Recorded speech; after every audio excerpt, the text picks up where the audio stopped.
President Obama stirring up controversy with some comments he made during his trip to Mexico last week, in which he suggested that Mexico's problem with violence can be directly attributed to America.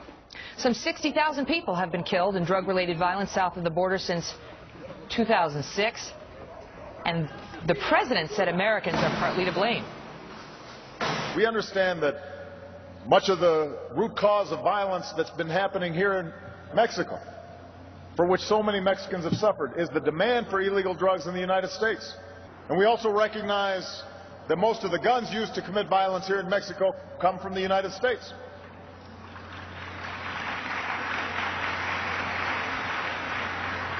I think many of you know that in America our Constitution guarantees our individual right to bear arms. And as President, I swore an oath to uphold that right, and I always will. But at the same time, as I've said in the United States, I will continue to do everything in my power to pass common sense reforms that keep guns out of the hands of criminals and dangerous people. Joining me now for a fair and balanced debate, Brad Blakeman. He's the former deputy assistant to President George W. Bush, and Simon Rosenberg, who's president and founder of the New Democrat Network and a former campaign advisor for President Bill Clinton.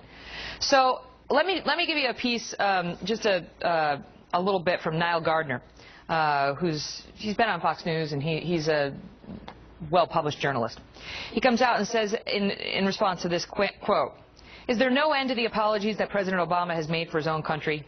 Instead of blaming America, Obama should have called on the Mexican government to do far more to deal with the drug games and rampant lawlessness which is spilling over the border into the U.S. Why not praise the courageous work of U.S. agents fighting bravely against Mexican drug cartels?" And yet that wasn't exactly the message, Simon. Your thoughts? Well, there's nothing the president said that's controversial or not true, right? I mean, it is the cartels are being funded by the money that they're making by selling drugs into the United States, and it's our guns being illegally smuggled into Mexico that are killing Mexicans. There are no guns in Mexico. They don't make guns in Mexico, and all guns are illegal in Mexico. All the guns in Mexico are coming in the cartel's hands, are coming from the U.S. So the president was just, in the U.S.-Mexican relations, this is the #1 issue. The Mexicans keep coming to the United States and saying, can you do more to help stop the southbound flow of illegal guns? The president was saying he's committed to do that. Megyn, I don't see what's controversial about that at all. Go ahead, Brad.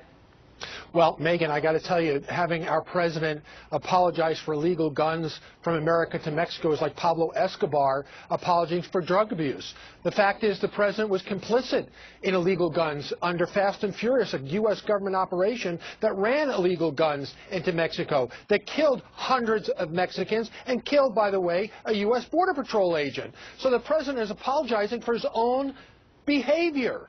The fact of the matter is that we do have a problem with running guns into Mexico, but we also have a problem, as Simon pointed out, with drugs and illegal immigrants coming across our borders. Our border is not just a U.S. problem, it's a Mexican problem, too, and the president should have gone there constructively to talk about a process by which we can secure the problem and the border, not only for Americans, but for Mexicans as well. I want to get to Fast and Furious in a minute, but let me just ask you about the second part of that point first, Simon. According to our brain room, 95% of all cocaine used in the United States transit here through Mexico, according to our FBI. U.S. companies invest over $90 billion annually in the Mexican economy, something that we should be praised for. That they need from us. And so this is what leads critics like Niall to come out and say, you're focused on the wrong thing, Mr. President. Well, but, Megyn, the entire trip was about celebrating the economic progress and the progress that Mexico has made in becoming a more democratic country. I mean, Mexico is now our third largest trading partner, our second largest export market. There has been the economic trade between our two countries today is almost $1.5 billion every day. That was the thrust of the trip. But during the trip, he also dealt with issues around the border and security. That's clearly part of the relationship, too. What he also talked about was the success of border security. We've seen a huge plummeting of crime on the U.S. side of the border. There's been no spillover violence. We've seen a net migration of undocumented go to zero while trade is going up. There was a lot in that speech about what's going right between the U.S. and Mexico and how there are still things we can do to make it even better.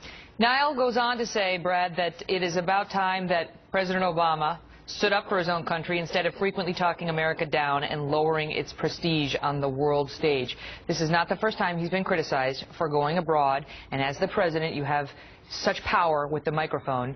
If you take a shot at your own country, I understand the president tries to sort of acknowledge things that he thinks have been missteps or failings on our part, but it takes it to a whole different level when you're the president and you do that on foreign soil.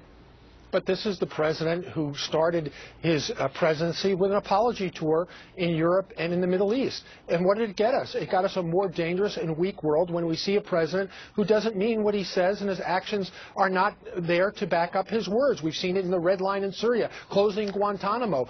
One policy after another, the president has never followed through. So coming to a foreign land and downgrading your country, how does that help America, not only in prestige, but how does that help us advance a policy that's in the best interest, bilateral interest of the United States and Mexico? It doesn't. If anything, it weakens the president. Guys, thank you.